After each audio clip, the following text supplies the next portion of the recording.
Hello, it's me, Little Lemmy, here for another session of how to practice. And we're going to get in our lumps today. We're going to be doing some funky licks on the bass. It's one of those things where, and I'm sure you bass players out there experience this, when you start out on the bass, you just want to slap, man. You just want to do that amazing technique and kill it on the slap because it's such a technical and exciting thing to do on the bass. It's rhythmical and harmonic and funky and whatnot.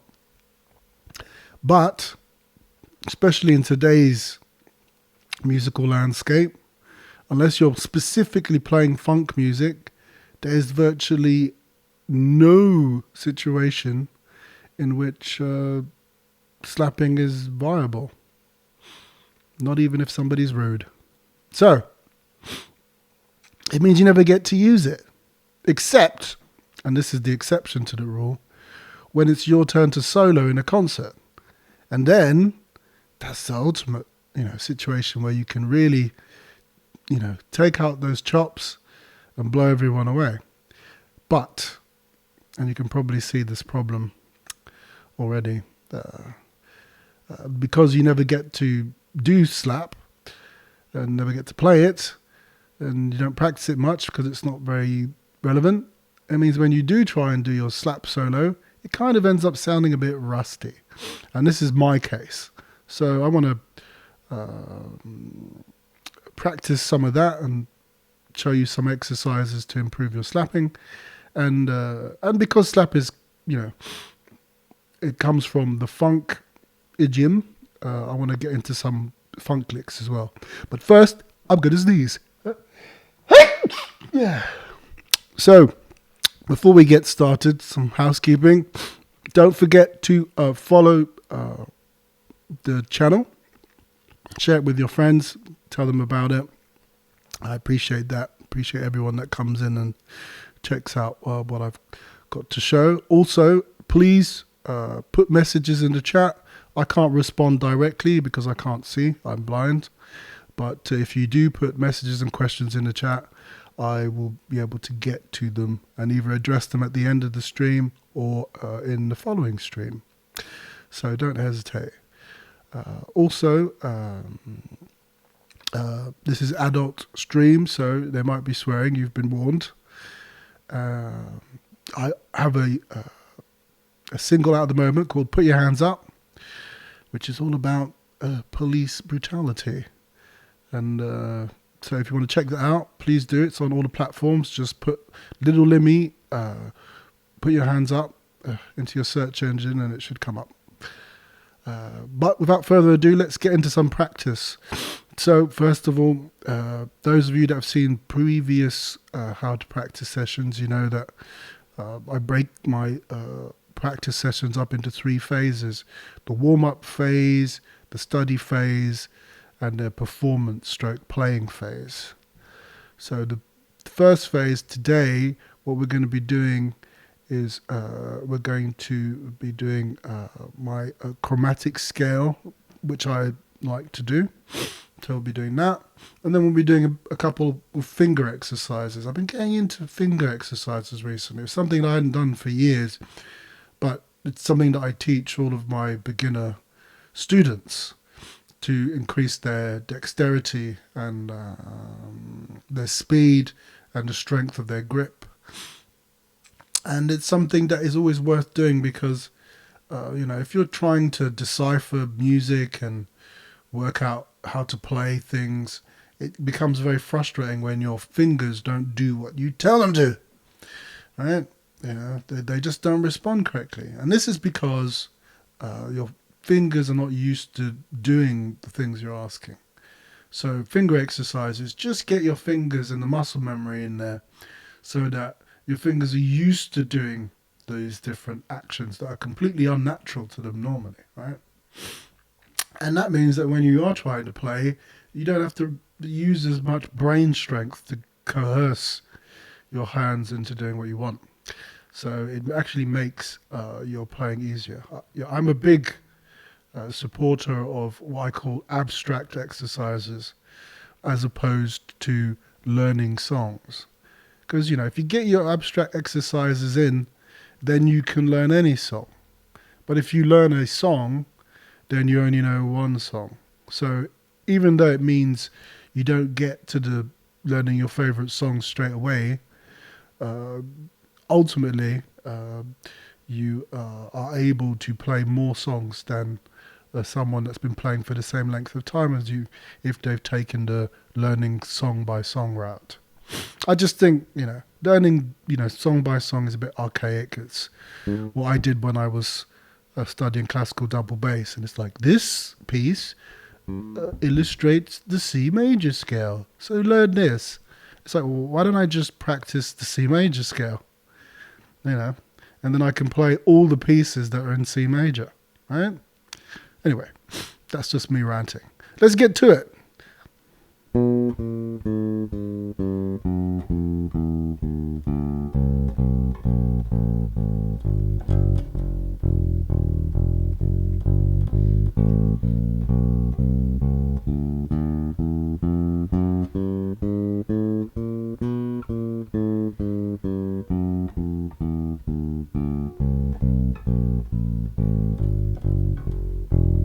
I'm playing the Fender Squire. I think it's 50th anniversary edition. That's why it's a very original colour. I've had this bass for ages. And it's just vanilla. It's got no customization. It's just a straight up Fender precision bass Squire. Super cheap, but I was doing a session for the engineer for the Chemical Brothers, and he was like, this bass has the most pristine image, its wavelength of any bass he's ever seen, like really clean.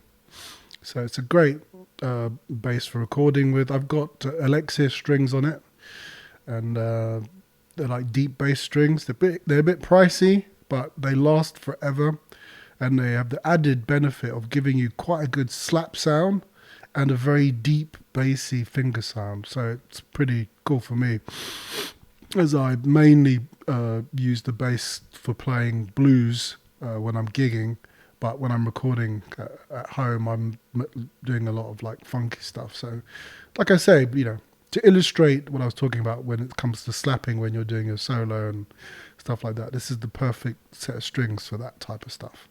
But, the elixirs are mainly used by people that do like heavy metal, thrash metal, matte metal, and things like that.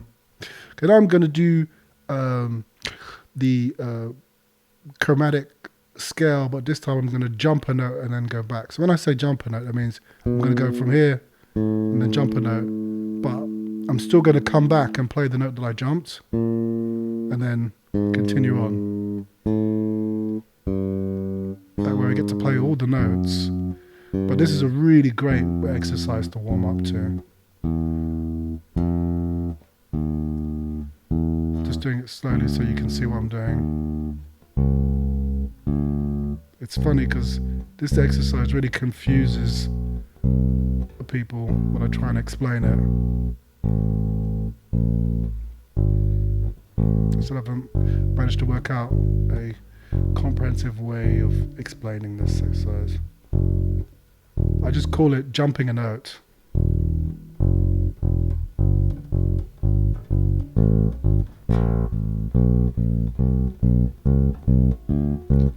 I'm trying to do a number of things. One is trying to avoid other sounds, like the sounds of other strings. It's something that I noticed from recording and having the headphones on, was that I was allowing a lot of extraneous sounds, like just strings that were like buzzing, and so now I try and really minimize that, like consciously trying to minimize other strings from buzzing when I'm playing. It's just a bad habit I developed over time. And I didn't even notice I was doing it because I'd gotten rid of that, early on. I had a session with this guy called Basti, who's a bass player for a band called De-Influence. And I did a recording at his house, and he was like, okay, play this slap groove, and I did it. And then he was like, okay, now play that same slap groove, but with no extra sound, just the notes. And I had a bit of a hard time doing it because I'd never done that before, like focused on only having the notes and no other sounds. Like I do a lot of ghost note sounds, like rhythmical sounds and things like that. There's a lot of fret noise, other strings that I might not necessarily wanted to play. All of those things were happening. And it makes for, it sounded cool to me, but Basti with his producer hat on was like, yeah, but I don't want any of those noises. I literally just want this slap groove that you came up with, which was like, doong-ga-doong-git, ba-doong-doong,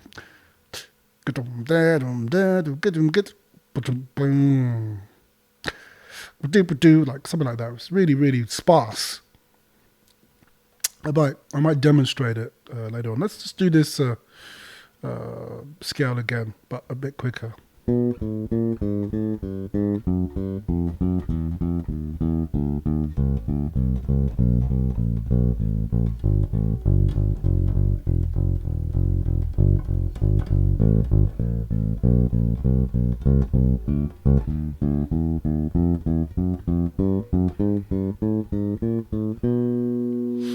Right, now let's jump to.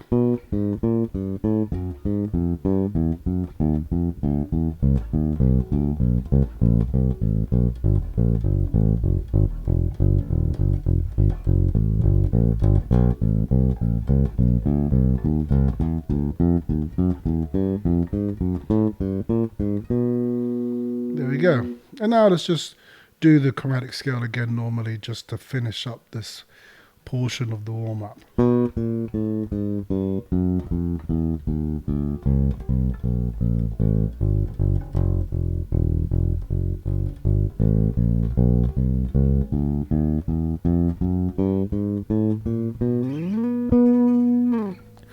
Okay, so that was the chromatic scale that I like to do at the beginning of the session. It's a great warm-up. I recommend it. I teach it to all my students. It's quite a good warm-up to get you going before a gig as well. And when B.B. King was asked about what he did for warming up, that was the scale that he showed. And he said it's for two reasons. One, it's a good exercise because it uses all your fingers. But the other thing is it also warms up your ears because you're playing all the notes chromatically. And that warms up your ears and gives you all of the different possibilities to begin with. But I thought it was a really interesting,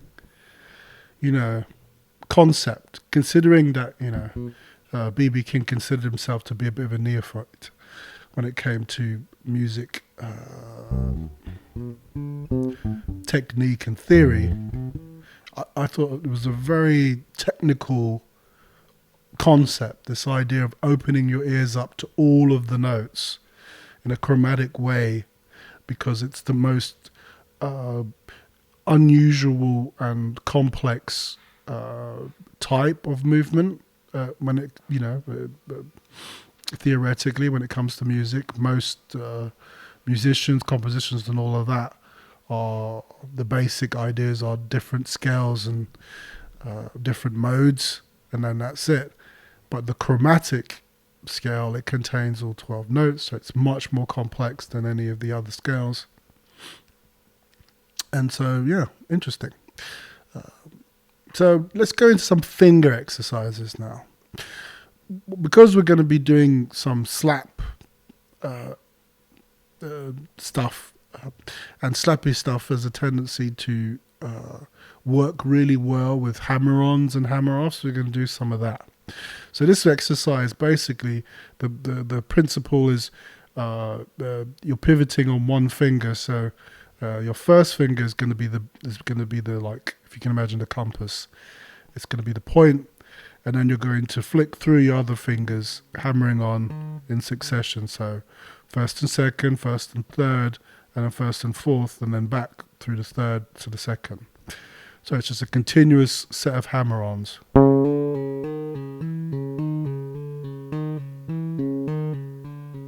And pull-offs.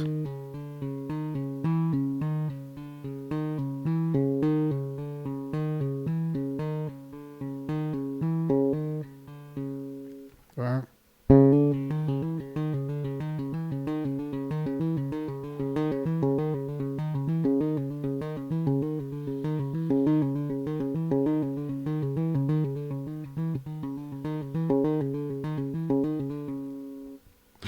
And then let's do it individually now.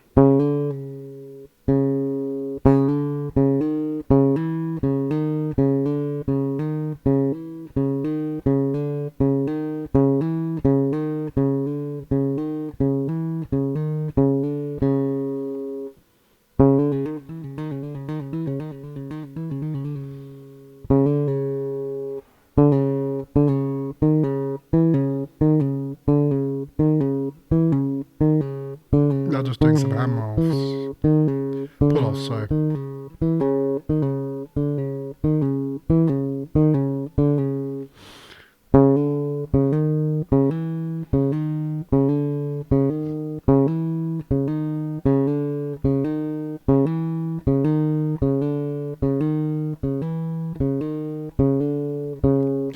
Now these are very heavy gauge, these strings, by the way. They're not thin strings.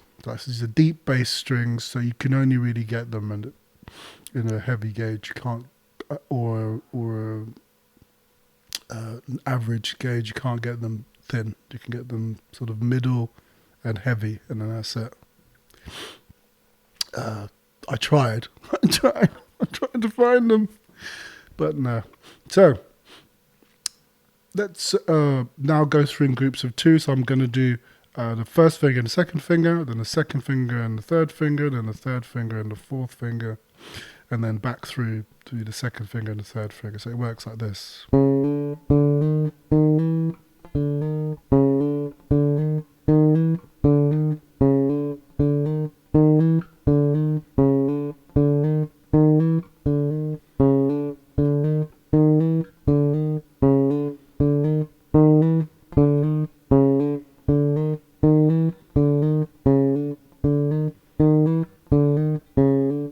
I'm going to start with, I'm going to do hammer off, so I'm going to do the fourth to the third, third to the second, second to the first.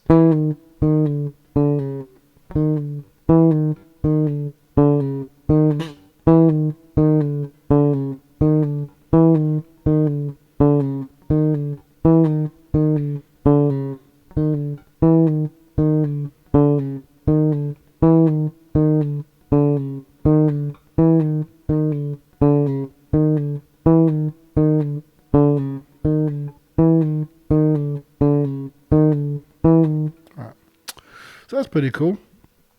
Now, something else that you can do, which is interesting, is you can apply doing your hammer-ons and pull-offs to actual scales. And why is this useful? Well, it's because, this will allow us to slide slowly from warming up into the study section of the session. But the main thing is that you want to, when you're doing an exercise, you want to quickly try and apply the skill that the exercise improves into your playing. You want to find a way to inject that straight into your playing. Otherwise, what happens is you have on the one side all these things that you're practicing, and then on the other side the way that you play. And it's one of the illustrations is, which I always find amusing, is my students say to me, "Oh, I practice this loads, I practice this loads, I practice this loads, but now when I'm actually playing it, I can't play it."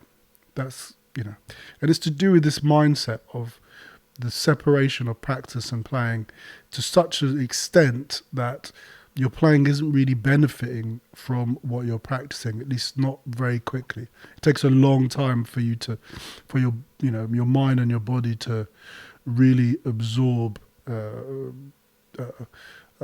and be able to regurgitate instinctively what you've been practicing. So a way to increase that is to try and inject your technique progressively into your playing whilst you're practicing, right? So in this case, for example, I just did a couple of finger exercises, which are great, and they're including a particular stylistic way of playing, which is hammer-ons and pull-offs, which is also great. But now I'm going to apply that technique into doing scales, see? So that way I'm actually using that technique to do something rather than just having the technique on one side and then my playing on the other. So let's have a look. Let's just do the C major scale just for shits and giggles.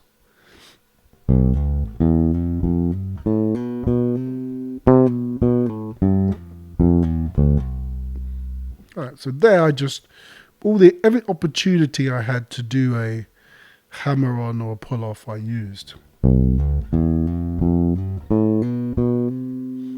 And then the backwards.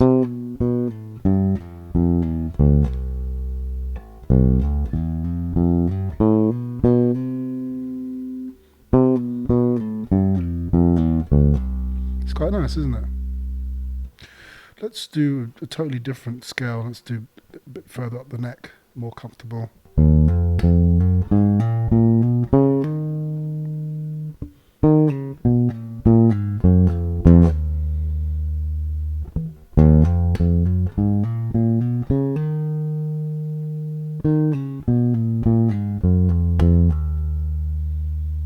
It's quite nice.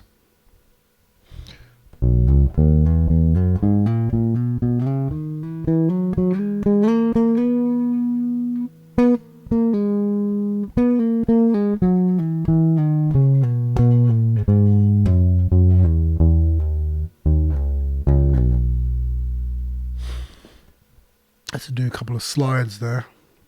Trying to do it over 2 octaves. A bit harder. So, that's the hammer-ons and hammer-offs finger exercises. And like I say, let's do a couple of pentatonic ones because that's going to kind of bring us into where we want to be for our slap exercises.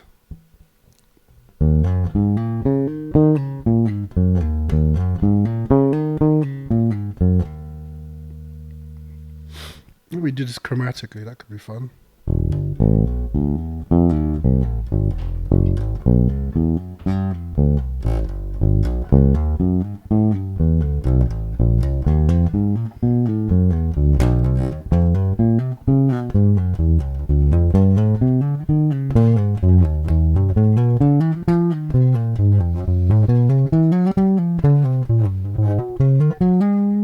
And then I'm going to go from here and I'm going to go back down again.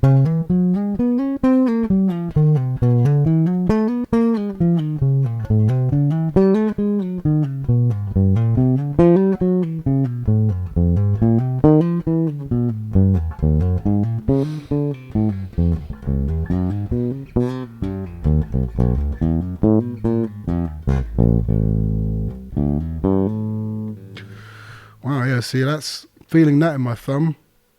Thumb muscles are starting to ache. So yeah, that's a pretty good exercise. And there we were doing the pentatonic scale in one of the modes. I guess you could, I don't know, it's not totally minor, but it's kind of minor mode, I guess.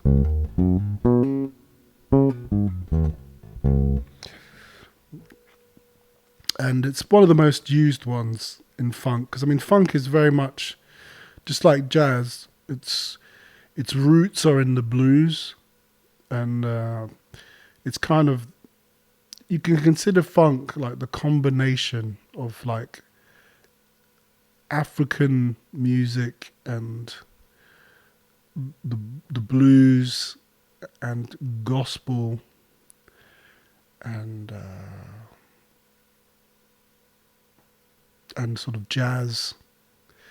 It's kind of a combination of all of those things, but it's got a certain attitude towards it, which is that it can't be too clean.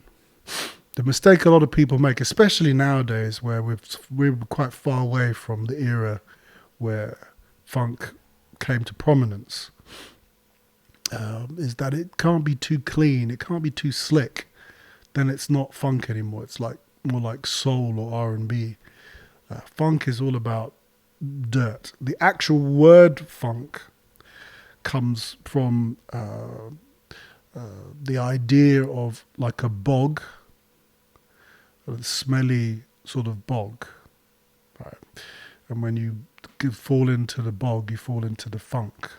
And then it became the idea of being in a bad mood, like to be in a funk, right? So it's actually an old word. It's an old word. It has that meaning, like a smelly bog, disgusting mire, and also being in a sort of like a foul mood. And when they started to use the word funk, what they were talking about is the idea of it being dirty. So kind of sexy, kind of messy, it's that sensation where, it's bad, but it's still good, and that's what the funk is about. So you can get away with a lot of not like nasty, gnarly note choices with funk. Like a chromatic shift is a typical funk sort of trick, especially on the bass,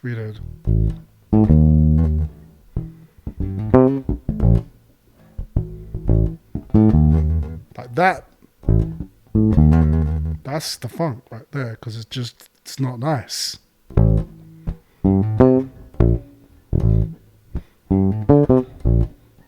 Again, chromatic shift, it's nasty. Oh. See, that doesn't make sense right there. You're expecting it to go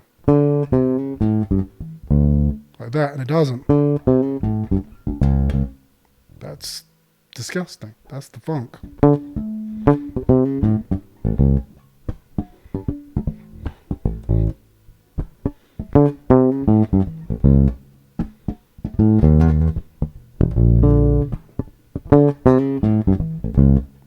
See, none of that makes sense, but it's all in the reasonable key. I'm just doing loads of nasty stuff, like finishing on the third rather than the root note.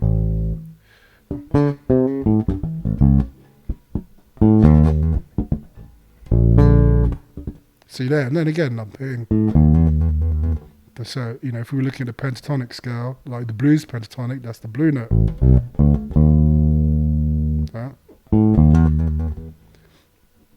See, that reminds me of the beginning of Brown Sugar.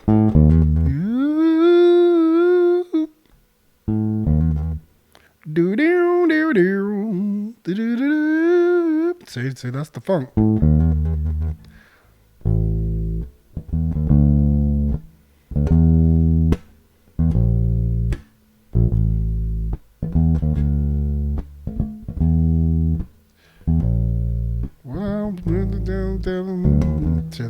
See that again. So, I want some of that brown sugar.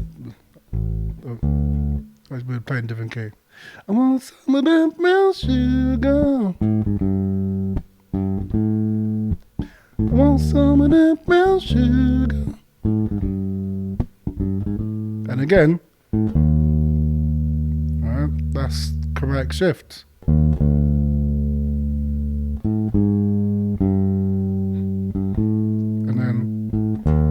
That's where it gets funky.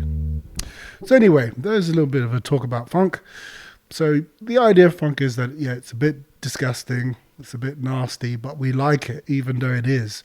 And it's funny because the whole sort of like philosophy of funk in terms of a musical movement was you wear what you want, you act how you want, and it was very, very ingrained in the civil rights movement in the States, the 60s and 70s, and and the people that really popularized the style were people like Sly and the Family Stone, that were very politically engaged band and musician. Which brings us to our whole slap, because Larry Graham, the bass player from Sly and the Family Stone, is the guy who is historically credited with creating the technique of slap. And he created it because he was in a band with his family and they had no drummer. And so he used to try and mark out the time, the rhythm, with his thumb. And that's how he developed this idea of kind of slapping.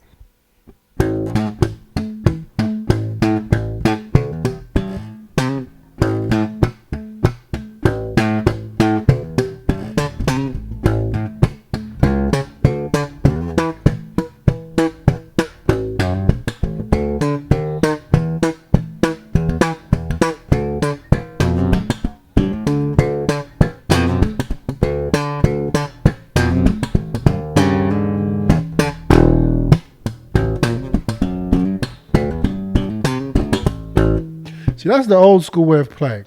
It's continuously creating a rhythm and then playing out the licks.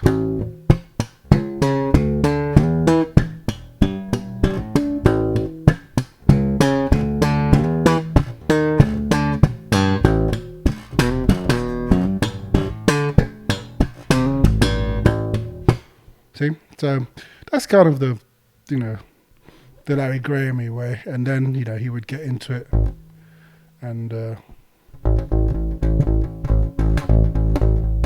do the double thumping, and then a whole bunch of people ended up making it super technical, like people like Victor Wooten, Marcus Miller, and a whole bunch of other bass players. What's that guy called? Mbappe, whatever his name is, from Sixon. Like a whole bunch of cats that took that and ran with it and made it really technical and very much used to do soloing rather than making it so that it could fit inside of a groove or whatever. And I think that's where the big issues started to come up because obviously the bass is an accompaniment instrument. So anything you get into playing and learning that doesn't apply to your role in the band will end up becoming contentious with the other members of the band and songwriters. They're like, why are you doing that? That doesn't enhance the song. Yeah, sure, it's cool, and people are like, wow, you're a great bass player, but are you? Because I just want you to play. And that will make my song sound great. And instead you're playing.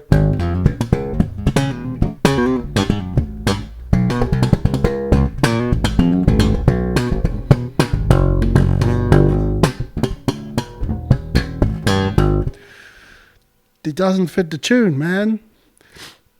But let's look at some exercises to enhance our slappability. I mean, not the ability for people to slap us. I mean, our ability to use slap. So yes, it's a rhythmical technique, and the basis of it is, you see what I did there? The basis of it is you want to create percussive effects with your right hand. And then you want to be able to do hammer-ons and trills with your left hand. Right? That's kind of, I would say, the bread and butter of slapping. If you can get those two things happening, then your slapping will sound relatively cool. My slapping always just sounds rusty, and it bothers me. So, whenever I have the opportunity, I try and practice a little bit of it, just to keep it up a little bit, so that way, when I am doing a gig, I can try and do some slap. But usually what happens when I start slapping is the other musicians in the band are like, yay, let me on the bass, let's move on, come on. So, that said, let's have a look at a couple of exercises. What you'll find with slap first and foremost is you want to develop some right hand technique. So we're going to start off with that. We're going to mute the strings so they just become percussive, and the idea is you want to try and recreate rhythms that sound a bit like a drum, and you've basically got the opposition of the thumb and the fingers, your thumb being your kick drum and then your fingers being either your snare or your hi-hat type thing. That's kind of how it's got to, just conceptually, we shall say. So here what we're going to do is we're going to do an exercise. I'm going to use my 3 fingers and we're just going to go through all 4 strings. So thumb, first finger, second finger, third finger. So.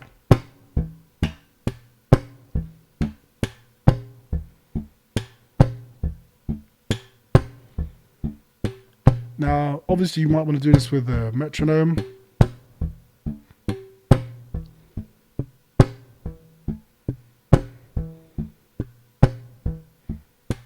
Now, this is one way of doing this, right? And it creates 4 notes. 3, 4, which is great.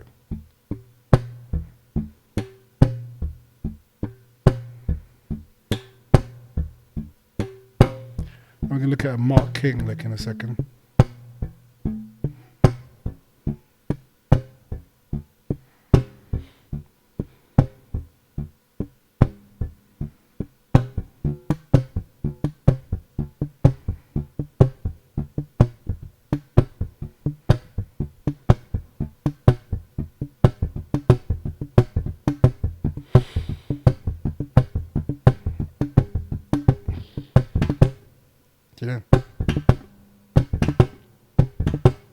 Then all of a sudden it starts to sound a bit hip when you speed it up. So Mark King, what he did was, because most people play with the first, second, and the thumb. That's 3.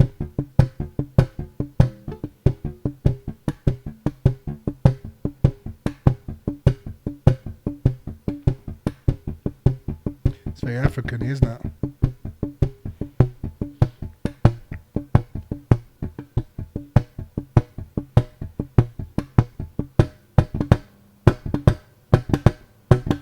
And that movement can allow you to go very quickly because you're just lifting up. You're going down, and in the lifting up movement, you're getting 2 hits. And then down again.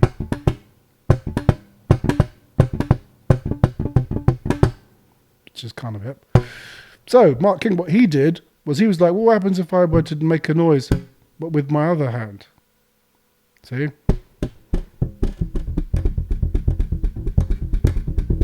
So we got...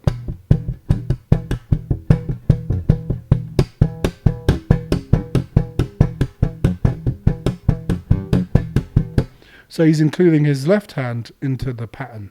So that means you could go, for example...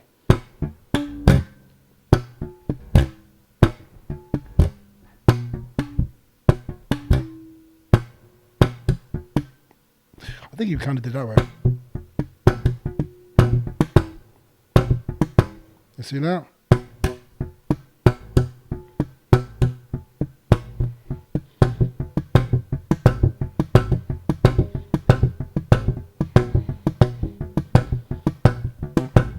Now you see, all the bass players that are checking this out are going, yes, indeed, right? And all other musicians watching this are like, what are you doing? You're just making ugly noises that make no sense. Why? You know, this is not music. This is just you hitting your bass. What did your bass ever do to you? Why are you slapping it around? Don't do that. It's wrong. But us bass players know that once you apply some actual notes to this, you're going to get this great combination of rhythm and harmony. And the bass player is really, that's where they're at. They're at the heart of the band, in between the rhythm and the harmony. They're the link, you know, because they can do both. They can apply rhythm and they can apply harmony. So, you know, they're close to the drummer and the percussion, but they're also close to the guitar player, the keyboard player, the singer, because they can give these two aspects. And that's why slap is so interesting to us as bass players, is because it's an illustration of that, because you can really get this almost like drum-like sound, but you can also apply the musicality to it and notes to it to make it harmonious. So let's have a look at a couple more exercises. The most classic way of doing a slap is playing the root note and then the octave of said note. Right? So what's happening here is that you're on your downward motion, you're using your thumb to hit the root note, and on your upward motion, you're plucking the octave. So again, you can see this economy of movement. So you can already hear like classic disco funk.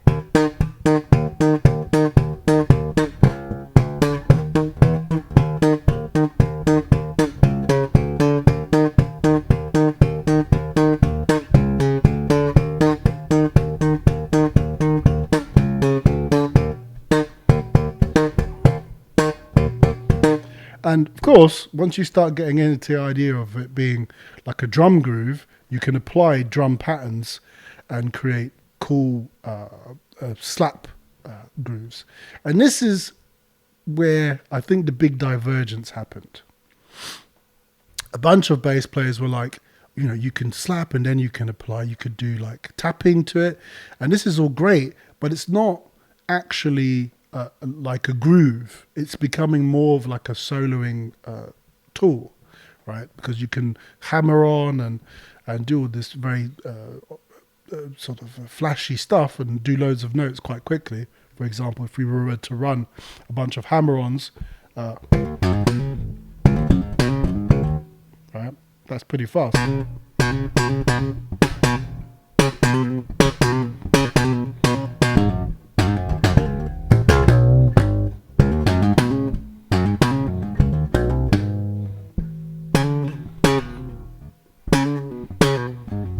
Right? So it allows you to play quite fast, but you're losing the origin of slap, which is to play a groove like a drum groove. And you know, because don't forget, that's where slapping came from. It's replacing the drummer. And if you can lock in with the drummer with an interesting slap, then you might get away with it.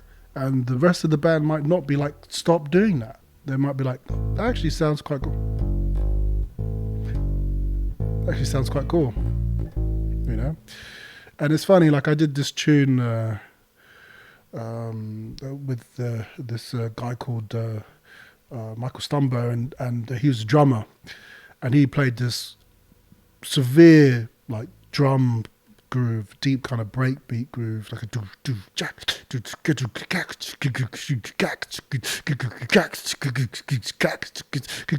and he just had it going on. He had this groove going on, and he played it for like, I don't know, 11 minutes or something like that. You know, just got into this real trance, you know, getting this groove happening. And then he was, okay, now you need to put a bass line on it. I was like, what, 17, 18 or something like that. And he was like, okay, yeah, so do, you know, put a bass line on it. So I'm like, okay, well, what do you want? And he basically like, would just play bass line, and then I play it, he'd be like, that's too funky. Then he'd be like, that's too reggae. That's too rocky. That's too bluesy. That's too, no. And I said, well, what do you want, man? And he said, I want something like Massive Attack. I'm like, what does that even mean? I want something like Massive Attack. It doesn't mean anything. It'd be like, you know, it'd be like if you were a drummer and I said to you, no, that drum groove is too rocky, it's too funky, it's too jazzy, it's too hip hoppy, and you said, well, what type of drum groove do you want? And I said, I don't know, like make it like Michael Jackson. It's like, what does that even mean? You know, these are people that have used loads of different styles of music. How does that even make sense? But anyway, that's what he said. And I just got annoyed at this. I was like, you know what? I don't care, man. I'm funky. So, I started laying down this slap groove. And he was like, that's it. I'm like, you told me earlier on that what I was playing was too funky. What is going on? But there you go. It had the attitude that he wanted. I think it was like, well,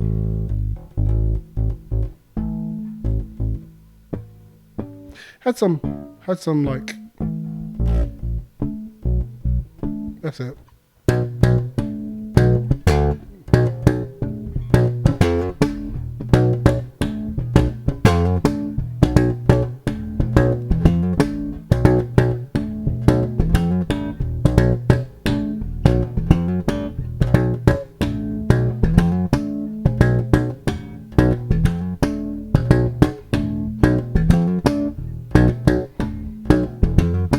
imagine the drum.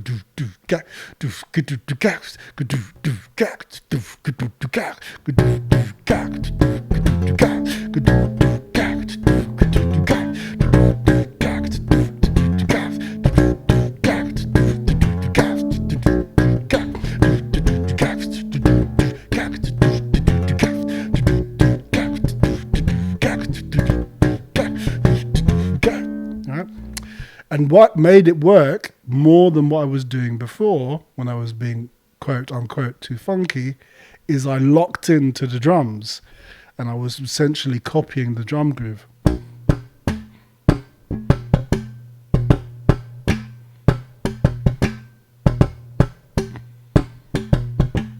But I added, harmony to it.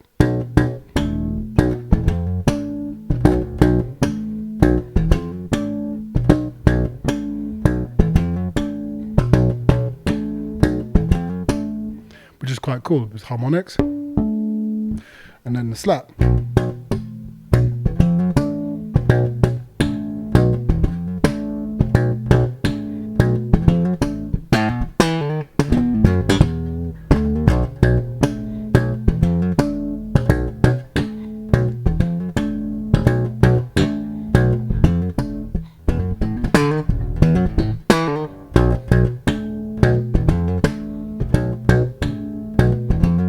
And it's funny because I was watching this Italian bass player, and it's because I was trying to check out different people that used Eden amps, because I was obsessed with Eden amps at one point, and he's like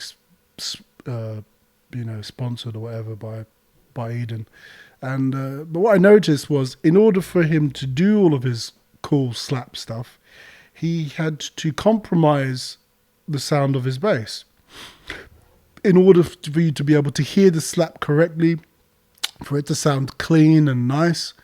You have to like EQ your bass so that it's no longer in the bass region, so it's no longer doing the bass job, right? And a lot of people actually, there's even pedals that apply a certain degree of distortion and compression and filtering to allow for those top-endy notes to come out and to really sound nice and clean.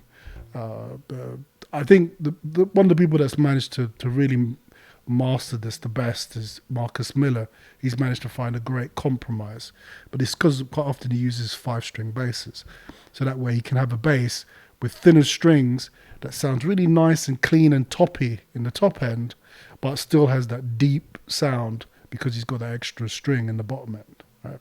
So he can go into just playing straight up bass, but then every so often he can come up into the top register and play his lead, and then when it comes to soloing, he's got this, he's got that nice top end to do all of his nice tricks and the thinner strings. But what I find is when you use thinner strings, you have less bass. So it becomes a choice. Do you want to just do slap, or do you want to do you want to actually play your role in the band and do bass? So anyway, going back to this Italian dude, it is amazing slap technique, but the issue is it's no longer in the bottom register. None of it. So how would that work in a band? Like, there he was in a conference, bass, blood player conference, this, that, the other. So he's playing by himself and it sounds awesome.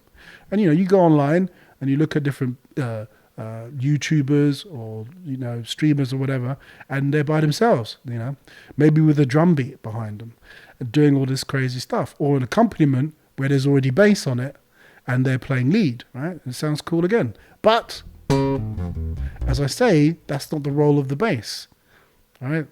It'd be like if a B-flat trumpet player, started to try and do drums. You'd be like, that's amazing technique. When I started playing trumpet, that was one of my, trump cards, was to be able to beatbox through the trumpet. That's great, but when it came to playing bebop lines on the trumpet, I was garbage. So it's not like I was going to get any work as a trumpet player. Do you see what I mean?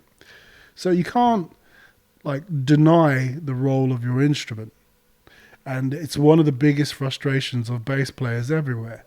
Is they practice this capacity to solo, this capacity to slap, but never get to use it because that's not what they're asked for. That's not what their job is. So if you want to be able to fit slap into your playing in other circumstances to just during your solo, then you're going to have to apply the logic of slap, which is it's a rhythmical approach to playing the bass and not a melodic approach. If you're using it as a melodic approach in order to do trills and, you know, hammer-ons and things like that, then you're going to have a hard time convincing the rest of your band to allow you to do it anywhere else than during a solo. But if you apply it rhythmically and tastefully, then they're more likely to go, yeah, that's hip. Okay, we can have that. And if, you know, check out the era, you know, the 70s, and listen to people, yeah, like Marcus Miller and Larry Graham, and I've forgotten about the name of the band Pleasure. Check out the bass player from the band Pleasure.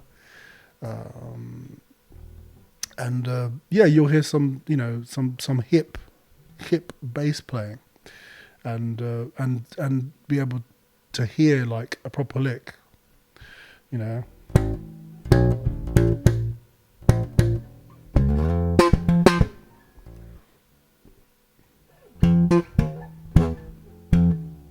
What is that tune?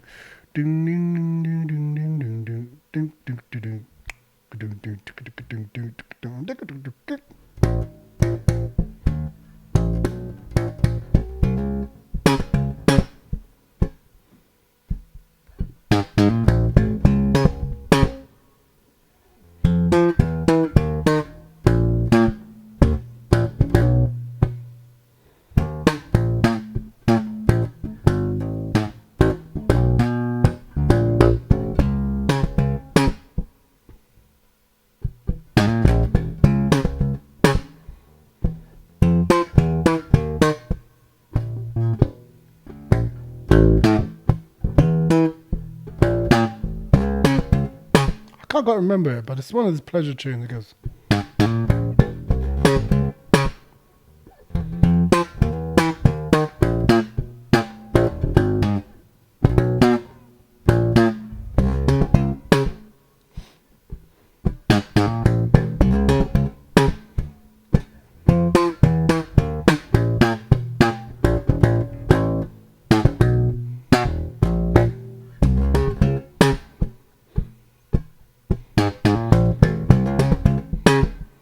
Something like that. But yeah, but you see there, like dunga dunga dunga dunga the boom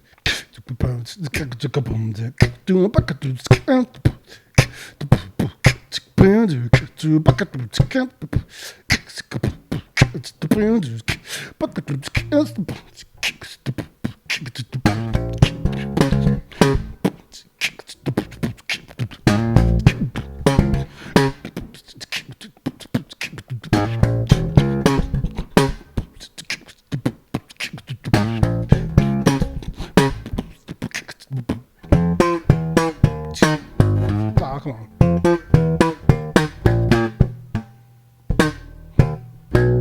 So,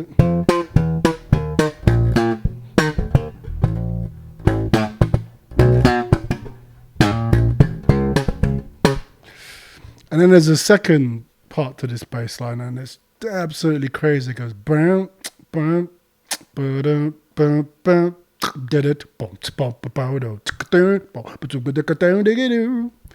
I can sing it, but I actually never sat down and worked out how to play it. I think my uncle learned how to play it.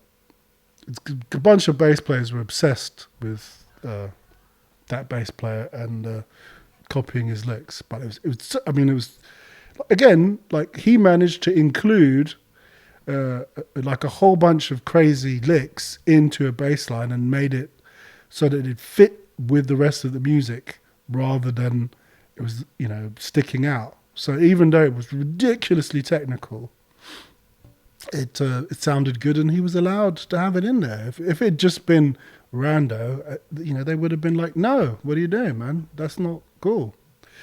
So, in the case of this particular bass line, he managed to make it so that it fitted, and he also repeated it. So every time out, it goes bounce, bounce, bounce, bounce.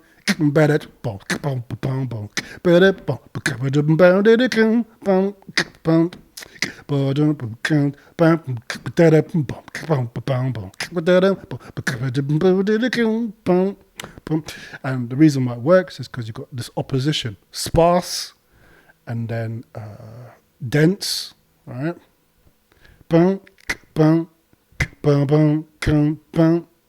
Right, that's the sparse bit, and then we get into the dance bit.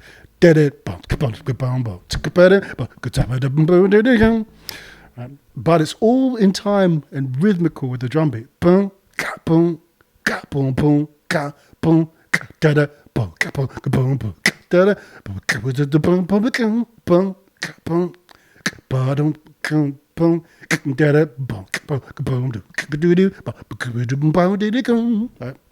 So let's see what that is.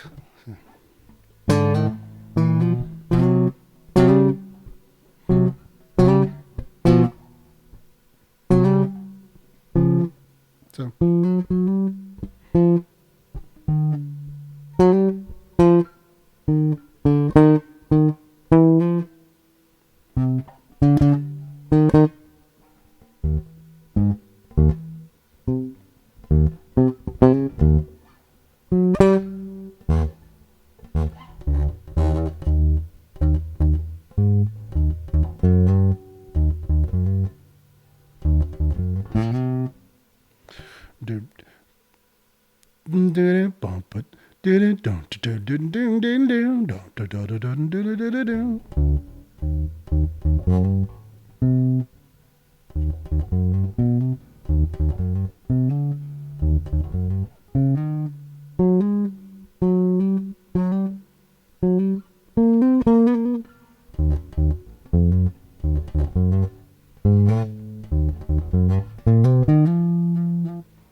That makes sense.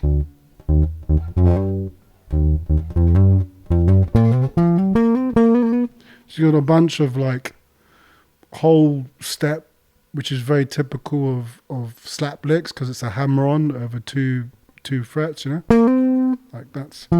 So quite often when you're hearing a slap groove, you can imagine that it's going to be some permutation of that because it's so comfortable to play. Yeah.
So we have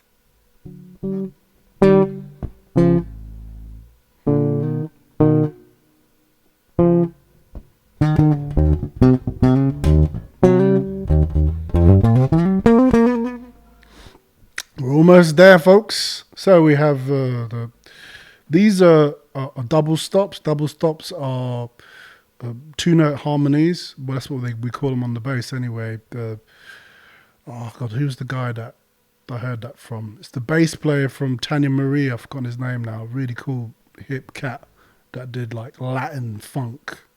So he'd worked out how to do like Latin grooves, but with slap and stuff. And he was very much into that.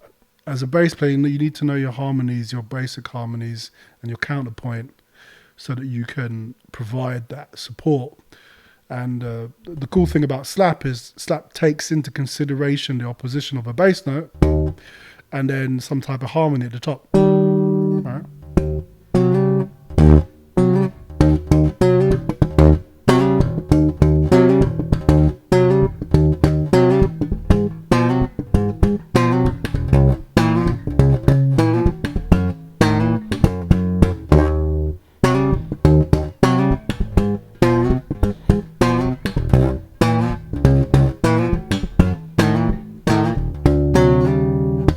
So anyway, anywho's, let's get back to what we were saying. So in this pleasure tune, we have this harmony, which is major third. 1, 2, 3, and it goes down. All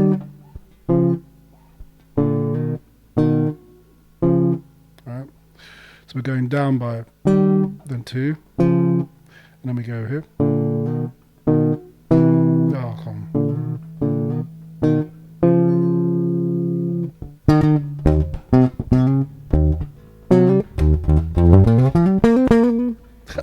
That's so sick. it's so sick, almost. Why would you? Why? That's the joy of funk. They're like, because this is me. It's filthy. It's disgusting. Have it up. So, let's see if I can. I'm gonna first play this finger wise, because I think he did it. That was kind of the opposition. He starts off doing the slap. And then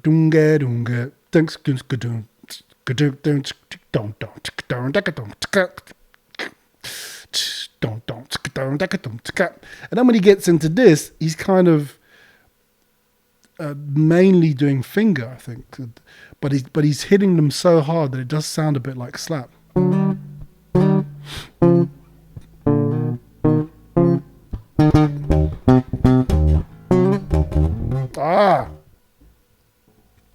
Just slow it down. Always remember, this is the cardinal rule. If you're trying to work something out, slow it down. This comes from the amazing Asaf Zavi. He said to me, look, you can learn how to play anything. In fact, you could probably learn how to do any physical thing if you could slow it down enough till it becomes very simple movements. Right? And it's true. If you slow something down enough, it becomes easy. But people never do. People are obsessed with doing things fast. People are obsessed with doing things faster and faster. And so they don't realize that they can do it slower and easier. So if you slow it down until you work it out, until you get the muscle memory and the automatisms that you need, right? So you don't have to think about it, then you can speed it back up. And Asaf used this to be able to play drums and keyboard at the same time. Right? He used it to be able to do drum fills and to juggle 5 sticks at the same time. He basically used it to do this impossible shit that made people like, what? How do you even do that? And it's like, because he slowed it down so much that it was easy. And then once he was able to do it, he just sped it back up. So anyway, let's have a look at our thing again, but slower.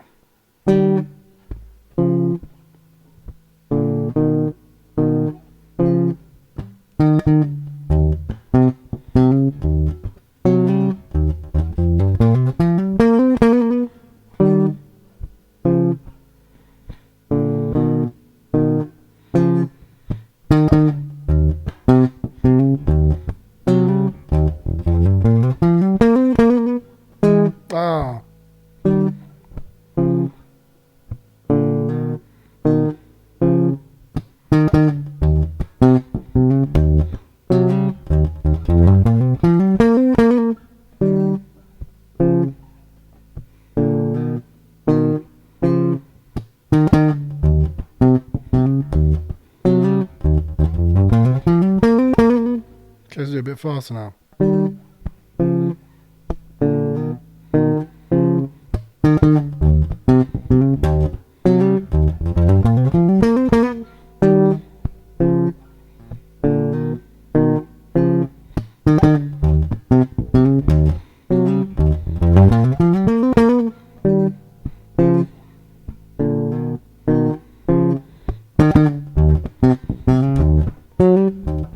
Ah.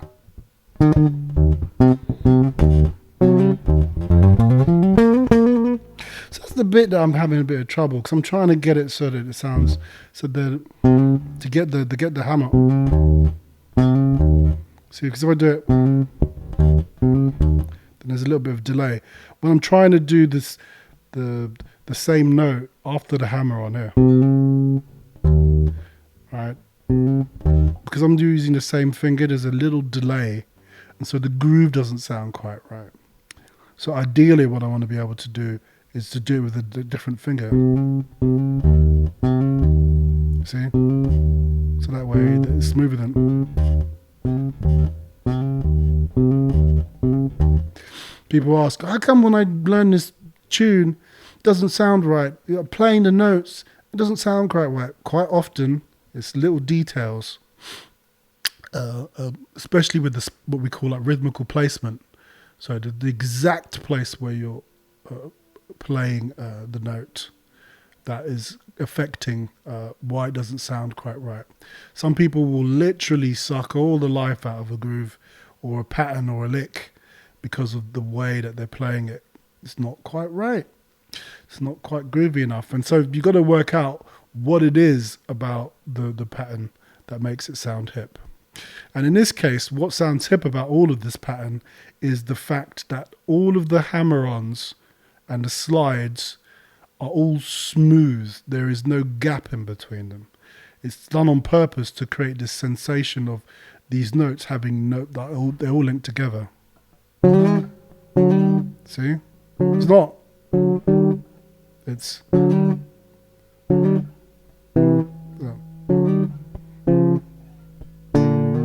Again, you see? So.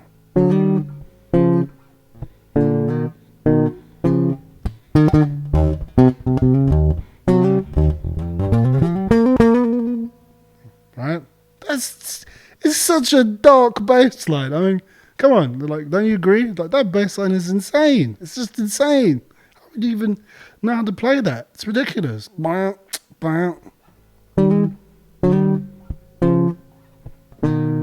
come on.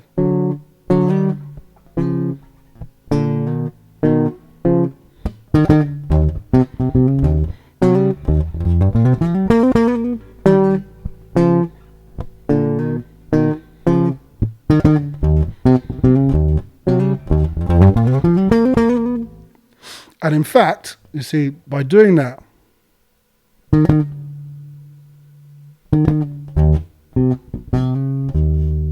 doing this way, frees up these fingers to go. And then I'm free again.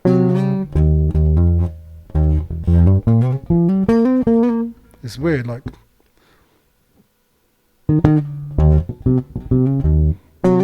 like doing it like this.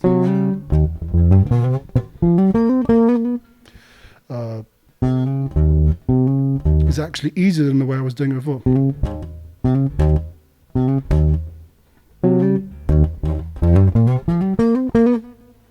Doesn't feel as nice as... because then, I don't know, because then it kind of feels more natural. So these are the type of little details you've got to work out in your playing to be able to get the feel of the bass line correct. So there, all I did was I just swapped around the way I was playing it from one finger to the other, and that completely made that part of the bass line that was sounding a bit clunky on sound nice and smooth.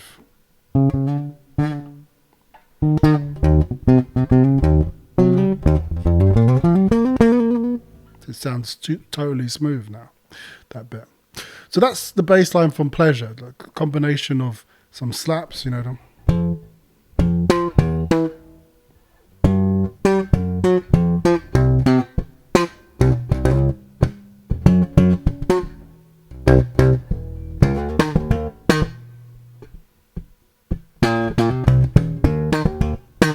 I can't remember what key. They're in two different keys, those two parts, but I can't remember what keys they are. It's a weird shift, which is very cool. It's very, very cool. That was the cool thing about Pleasure. They were kind of like a funk band, and this is something that people don't really realize about that era, is that essentially funk was a continuation of the jazz movement. And jazz originally was a very dance-orientated music, and it become a lot less that. And so funk was kind of the return of those bands that were doing the jazz, trying to make a bit more dancey stuff happen, and to kind of reconnect with the popular music, you know, and also to do like the soul thing.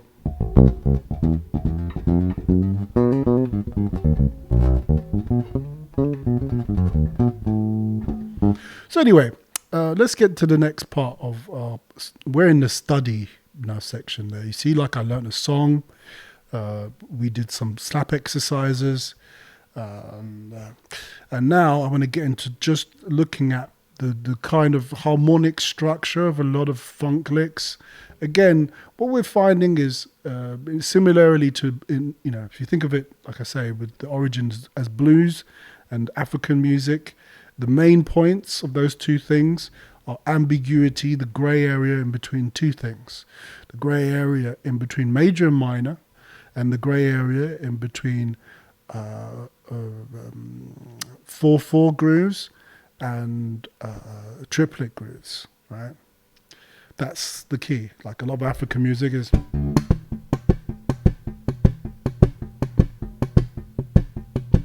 like a triplet shuffle, but it's still 1, 2, 3, 4, 1, 2, 3, 4, 1, 2, 3, 4, right? So it's a combination of these two things. And if you look at swing is very much like that. Ting, ting, ting, ting, ting, ting, 1, 2, 3, 1, 2, 3, 1, 2, 3, 1, 2, 3, right? 1, 2, 3, 1, 2, 3. And they're just shifting it, moving it. 1, 2, 3, 1, 2, 3, 1, 2, 3, 1, 2, 3, 1, 2, 3, 1, 2, 3. Because it's in between 1, 2, 3, 1, 2, 3, 1, 2, 3, and 1, 2, 3, 4, 1, 2, 3, 4, 1, 2, 3, 1, 2, 3 is that weird place in between, right? And funk is very much all about that. You know, there's a lot of offbeat, like groove, punk, punk, cat, cat, cat, cat. We're moving around, playing the odd, you know. And there's a lot we like to do the triplet licks with it. So anyway, one of the biggest things that you find harmonically in funk licks is this idea of moving from major to minor, quite often using the minor third. So let's have a look. Let's say we're in A. We're in A, okay?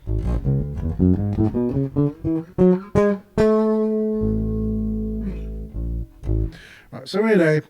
And so we've got, if we play positionally, which I like to do, or as the blues guys like to call it, in a box, we're going to be focusing on playing the root note, and then the major third here, and the major third here. And then we could obviously, you know, play other notes like the octave, and then the fifth, right? But if we want to create this shift from major, minor, minor, major, then we also have to look at the fourth, the minor 7, right? And then the minor third by an octave above. So that would be like, what, the 10th or something? 11th? What else was that? 8, 9, 10. Yeah, it says 10.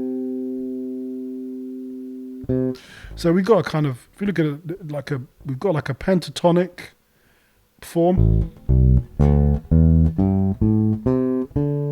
right?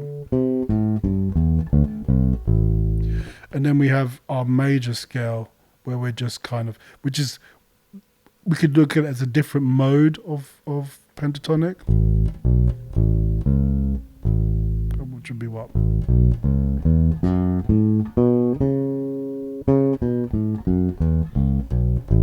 Right.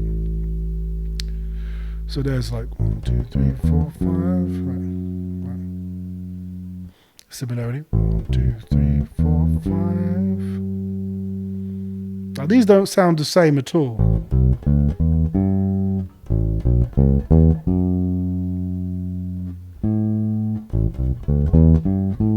But they're important to have our basis. See what I did there? To be able to create our licks. And our licks will be working in between those two things.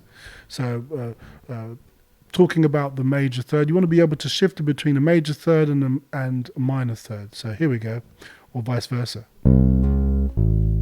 Right. That's the minor third, major third.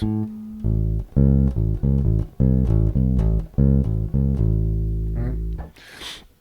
And so, what you're going to, one of the classic licks is to go up into that major third with a hammer on.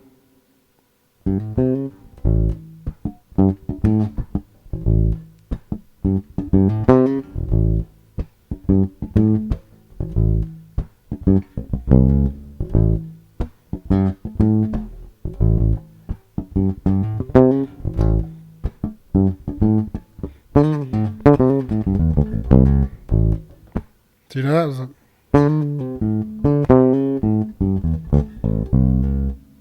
It's a pretty sick lick.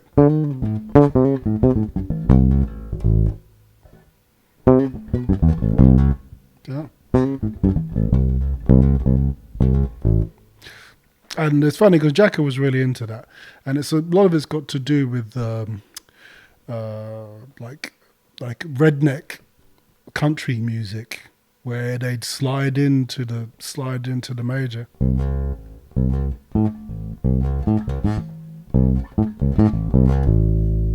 All of those licks.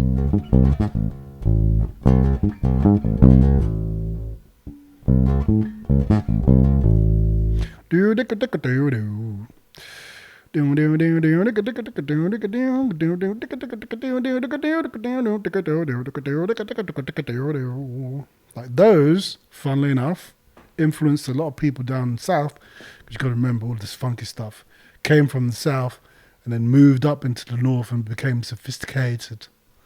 But before, it was just gully.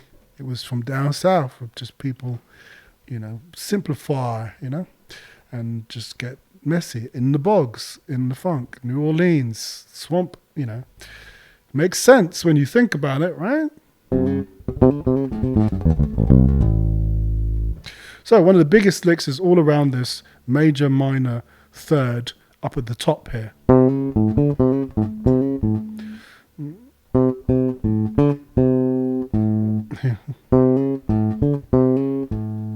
Like that is the real center to so many you can do so many permutations of that.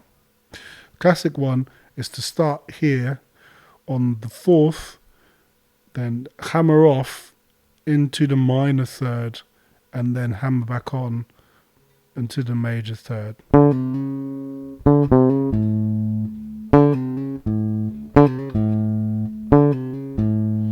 Another one is to drop a trill in between the minor and the major third. That's a classic funk.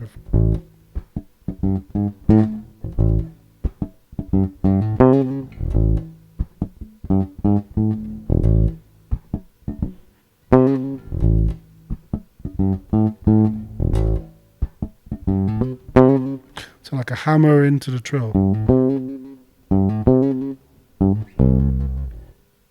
And then a pull off from the fourth.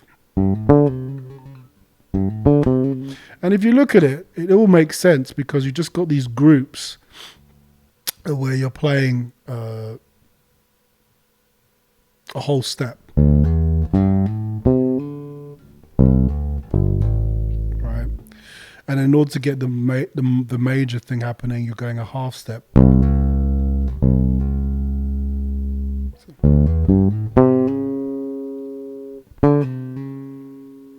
And so you're moving out of that, whole step shape into a half step.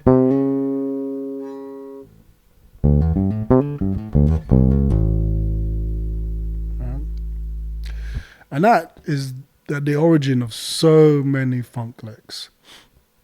Chromaticism is another strong part of funk.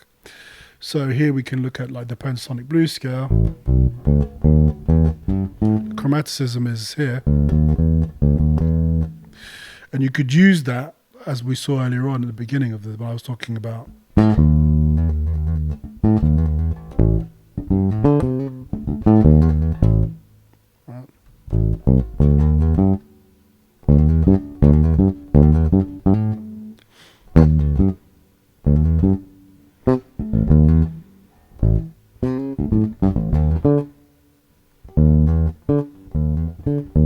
see, it's still those same licks.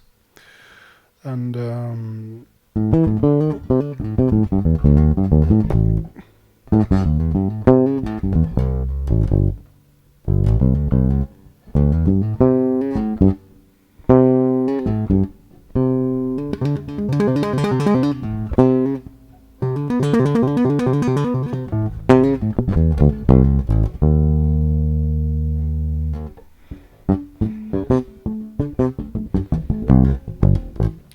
another thing that, again, is very funky, and it's kind of a callback to slap.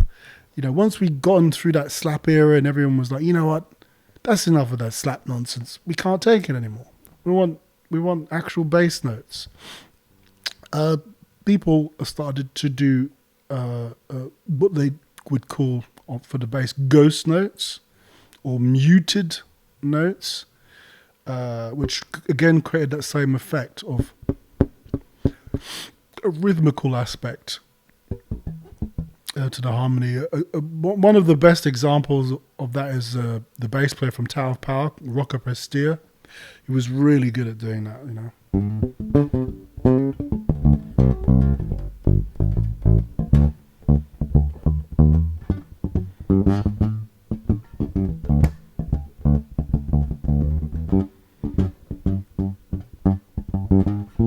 And he would do it by muting with one of his other fingers on his left hand, which is actually quite a complex technique, really.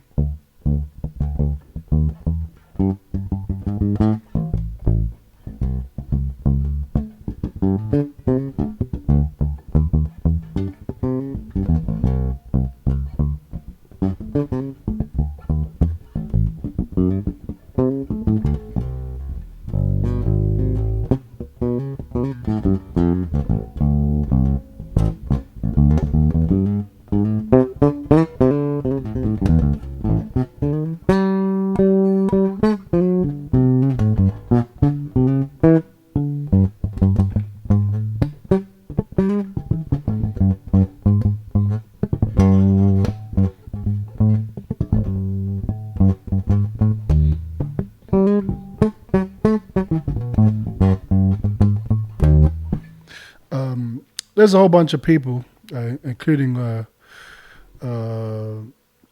another one of sort of a contemporary bass player, like this guy called Stefan Hasselbrook, who writes for the UK version of Guitar Magazine and is a teacher and the author of the university degree in contemporary bass playing for the Music Academy in the UK. And his whole thing was to mute with the right hand, which is also something that Sting has a tendency to do, to play with his right hand, similar to the way you would play classical guitar, and using your fingers and the thumb opposed, which is, again, a bit of a callback to slapping, right? But instead here what we're doing is we're placing the palm against the strings to mute the strings, and I really enjoy playing this way. I feel that it sounds funky as hell.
See, super hip, super duper hip. And I tell you, if you put an auto wah on top of that, you can just, it sounds crazy. Like for a while, for a hot minute, I had my good friend Joe Pinto, the amazing authority on blues and on instruments and on drums and all that stuff. He gave me an auto wah pedal for my birthday some years ago. Thanks, Joe, man. And yeah, I used that a lot for a while, just as a way of having a different sound when I soloed. Because it was a blues band, so I couldn't really go too crazy with the auto wah. But I used it to get a nice, really low, sounding bass. But then, whenever I hit over a certain amplitude, it would immediately trigger the wah, and so we go wow. So I could be playing the and then when it got to the solo, I'd be like,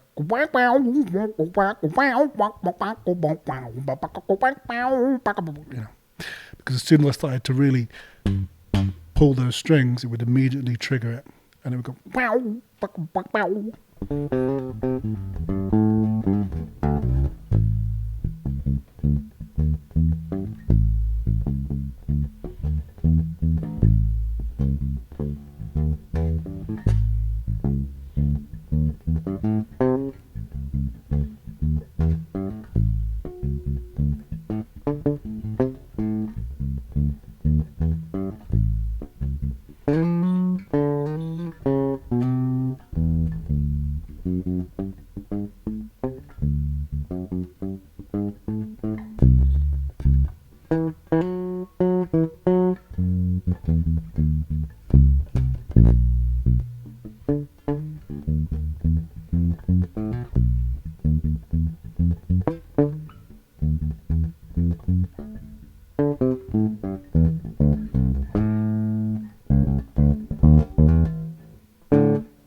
So what was that? Chicken? What was it? By Jacob Pastorius.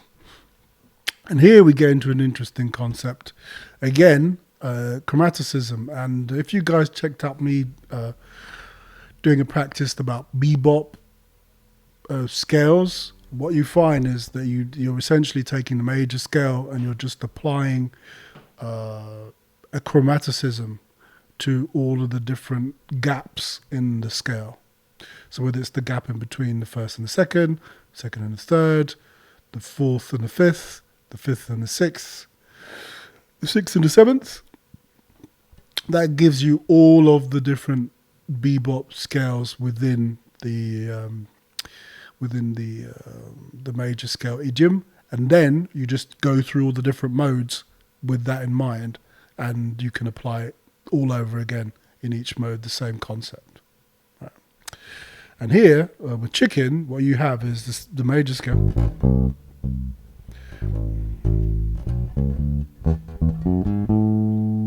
All right. And then the funk idea of the pentatonic versus, right,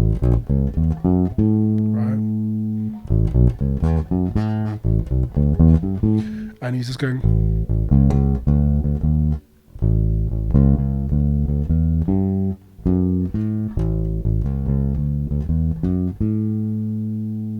right.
What would it be like? Don't bet it bang.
Oh, come on. So we're entering into the playing phase now of the session, where I kind of start to shift away from like the pure study and then just start to play, because you got to get used to playing. I know that sounds a bit simplified. I've kind of tried to explain this concept before, but essentially there's a real danger when you get into deep practicing to create a barrier in between your practice and your playing, and it really doesn't serve, because what you want is it to be like a valve that goes from your practice into your playing, so that all the new stuff and the knowledge and the interesting licks and the insights that you gain through practice immediately feed your playing, right? And I was watching this master class by Achiro Sandoval, and he says that his teacher said to him, practice how you play how you practice. And essentially this is creating that valve that allows those two sides to communicate with each other, which is change your attitude. When you're practicing, try and apply the same attitude that you would have when you were playing. Try and create the enjoyment, and because you are playing, even when you're practicing, you're still playing your instrument, right? And vice versa. When you are playing, apply that higher degree of being demanding and being precise, and to your playing.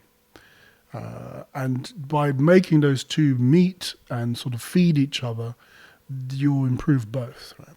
So sort of my sort of head nod to that concept is at the end of each practice, I just let the study phase slowly morph into me just playing different tunes and trying stuff out and messing around and having a good time. Because your practice can't become this moment in your day that you are dreading and that you try and push away and avoid, right?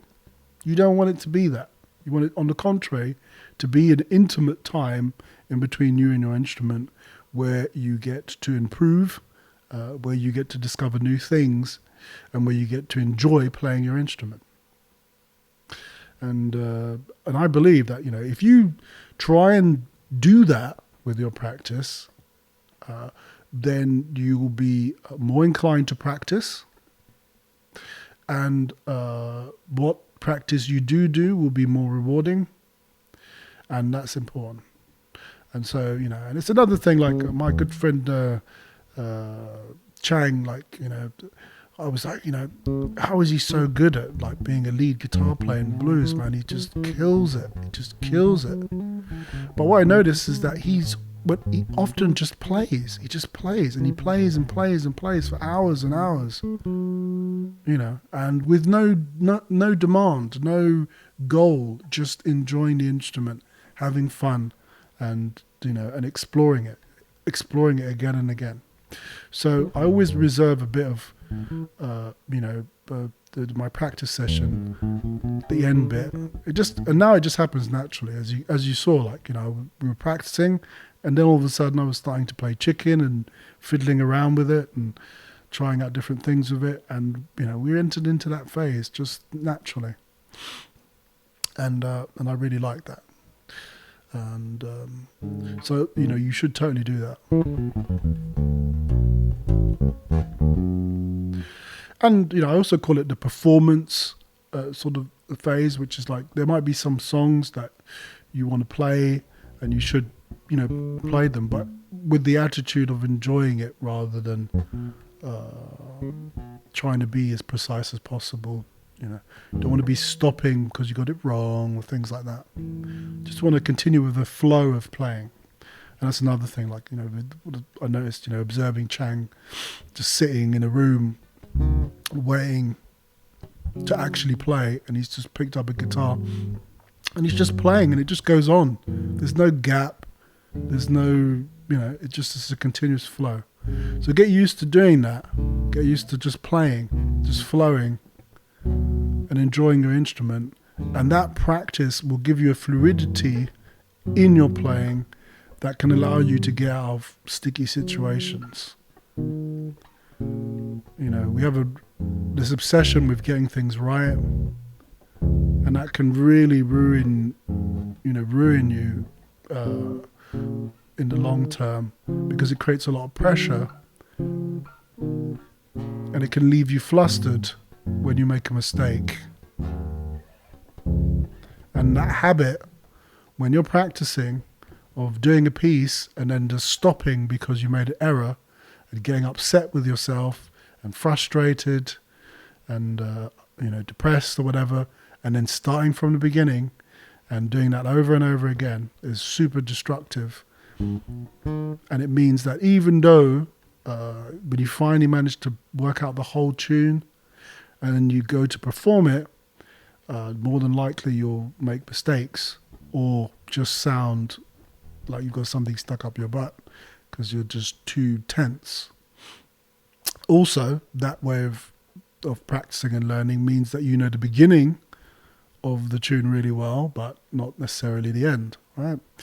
There's an uneven, there's an imbalance when it comes to your knowledge of the tune.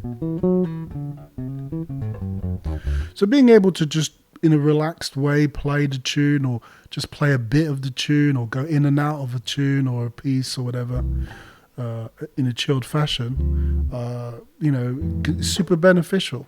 And it's a great way to complete a practice session, because no matter what happened during the session or how frustrated you got or whatever, this allows you to kind of to reset and feel good, you know.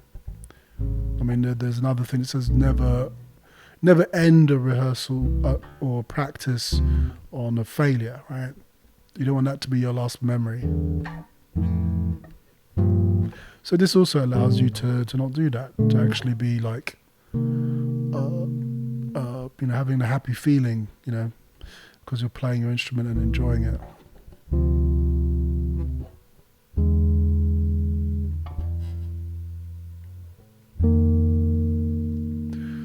Oh, there's a bit like Thundercat style thing going on.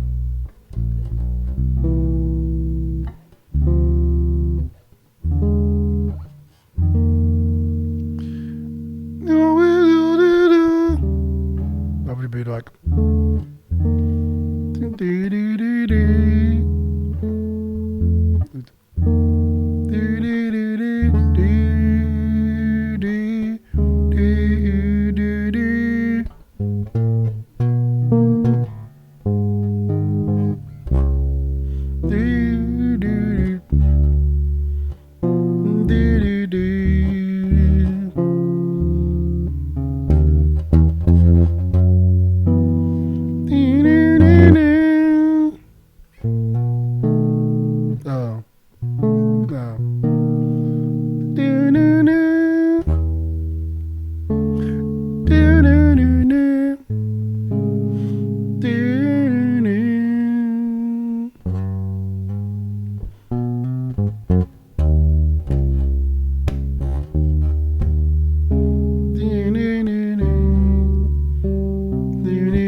So there's a bit of like Thundercat vibe.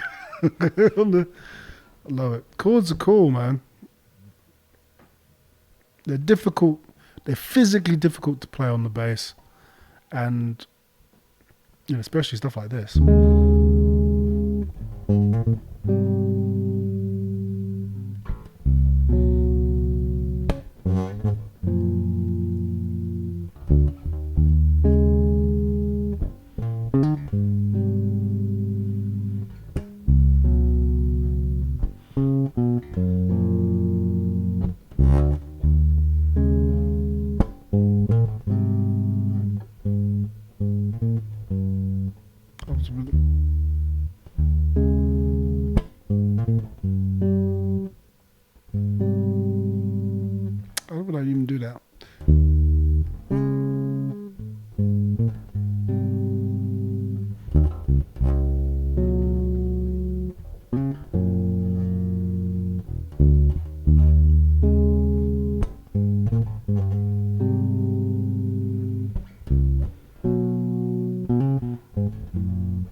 Proper Thundercat look.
Ooh! Yeah!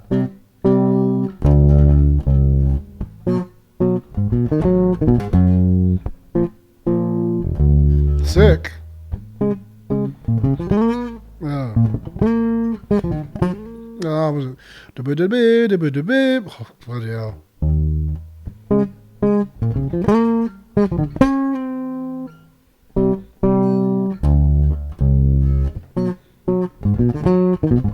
Yeah.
Oh! Mmm!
Oh, well, yeah, I don't want to get too carried away because we're moving into how to improvise there.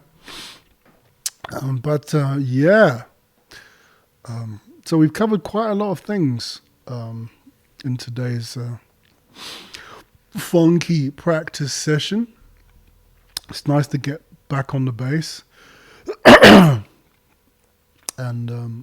because I've been kind of neglecting the bass, I've been trying to work out a way of being able to do a session on drums, but I still have yet to set it up. But I'm definitely going to do that. Please, put a message in the chat if you'd be into that, like doing a practice, how to practice and how to improvise, but on the drums. But yeah, I'm going to try and work it out, like at least in a way where the sound's not too shit, basically. I haven't quite got the correct setup to have like a full, mic'd up drum kit running in through my little desk right now. I've got two setups. I've got one set up for recording and then one set up for streaming, and we kind of combine them when I do a work in progress. You should check out Work in Progress if you haven't checked it out. There's a couple of VODs I think still up on my page there, and basically what happens is I with the help of my friend Alex Radio Bomb Lipman and my other friend Anna. We basically make a whole tune, but in like 3 hours, and it comes from like doing like sessioning. Back in the day, I used to go in for sessions, and as a session musician, producers would kind of want you to just come in, do the thing, and then leave, because session time is expensive, and they like to spend time editing and arranging and so on. So, like some of the first work I got as a teenager when I arrived in London was going in and like, okay, yeah, here's the beat, here's the brief. Just lay down that bass line and do it immediately. And people get frustrated if you take too long. So I got into this habit of being able to go really fast. Whether or not there was an actual, written song, whether it's just people that have got, session time and they just want to build a track from scratch. And so they expect for you to just come up with something. And I worked a lot with UK hip hop producers as well, and they're kind of the same. They're like, okay, here's this basic sample I have, or here's this basic beat or break beat, just drop something immediately. And you've only got a certain amount of time, certain amount of patience that they have before they're like, come on, man. And I used to get quite self-indulgent with that. I'd be like, yeah, but there's a bass line in there, I just need to find it. It's like I've almost got it. And we get quite finicky about it. But that's what hip-hop producers are like. They're like, yeah, that snare is like 1/100th of a millisecond not right in the right place. This sample is not quite looping. I need to shift it by its by 1/100th of a semitone up, and that's it. And it's very much like that. Like they're getting pretty finicky. Back in the day when you're using samples, people don't get as harsh as that nowadays, because the technology allows you to move a bit swifter, and the fact that you can change sample speed without changing their pitch and vice versa has revolutionized the way that we used to have to work. Because time stretching back in the day was a laborious process that destroyed the quality of your sample. So WIP is basically like me going in and with my session hat on and just laying down a beat, laying down instruments, and then throwing vocals on there if that's the concept. We've done different things. We did like a Muzak session with my friend DB Clifford, who came in and played some great keys and forced me to play the trumpet, even though I hadn't practiced trumpet for literally like almost years. And I just had to pull it out on the stream and just play immediately, which was a bit unfair, but still managed to pull it off and got the right vibe going, and it did sound like like some jazz fusion music.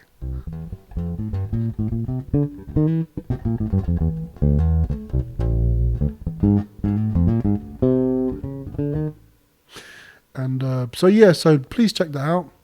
It's very, very hip, and it's interesting because there you can sort of hear the different technical aspects of like the drums and like drums sounding cool and stuff. But like I say, it's difficult for me to do like a drum setup for this type of stream because my whole recording rig is not being used. And I'm having to use just the smaller rig, which has less inputs. But I've been thinking about it like some type of workaround, and like using maybe like 3 mics. So I might be able to work something out, because we still need obviously to mic for the vocals, and then so I might do like a bass drum mic and then an overhead mic, and then that's it. I don't know. Like I say, I've got some pieces of equipment I could maybe try and use with like some compressors and stuff that I might be able to get some type of decent sound. It won't be the best sound, but But still, I feel like, you know, as I do practice the drums and I do play drums in bands and stuff, it would be great to do a how to practice but on the drums and how to improvise but on the drums. So I'll definitely be looking to do that in the future. But yeah, tell me if that would interest you. So I'd love to hear your opinion. And like I say, even though I can't respond directly to chat, it doesn't mean that you can't leave me messages and stuff in the chat, which I will check out before I quit the stream, you know. So please do that. Also, follow the channel. It's Little Limmy. And check out the VODs that are on the channel as well before they disappear. I've been trying to transfer them onto my YouTube channel, the Limmy Snell channel on YouTube, but it's just, you know, so many things to do, so little time, and obviously I need help to do that.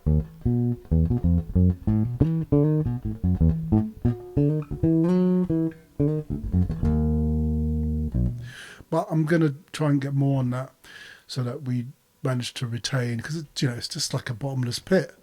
These streams I'm doing are just disappearing forever, which is, you know, a bit of a shame.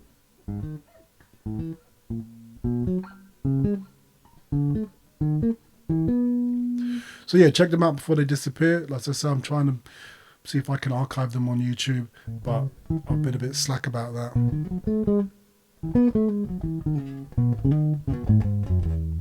Okay, so besides that, please check out my music on all the platforms. Little Limmy, there's an album out there called Little Limmy and the Blue Beat. Check that out. There's also some singles from the new album, The Red Beat, one of which is my latest single, which is Put Your Hands Up. So please check that out. Just put in Little Limmy, Put Your Hands Up, and you'll find it. It's got me playing trumpet on it, speaking of trumpet.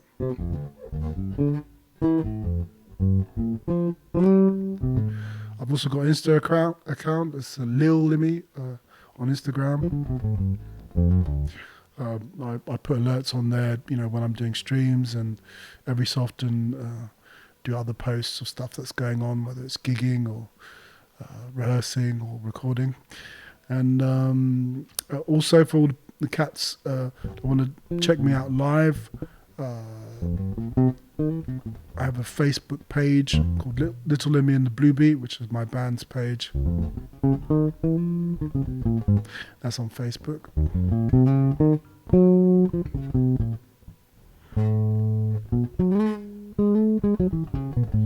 So in terms of scheduling, usually I do WIP on a Thursday. We've been trying to do it in the morning, European time. But I think we're gonna have a go at doing it in the evening this week. So it'll probably be like around 8:30 French time. And then normally on a Friday I do how to improvise, and that's either in the afternoon or in the evening.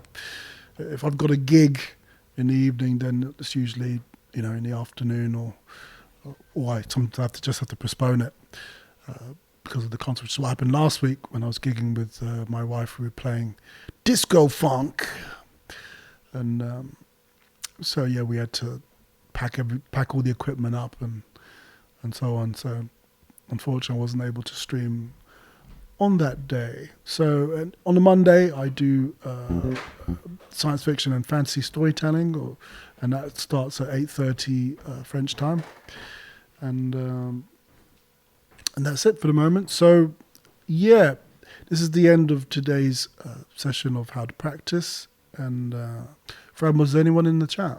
No. No, okay. So I will catch you next time. Bye bye.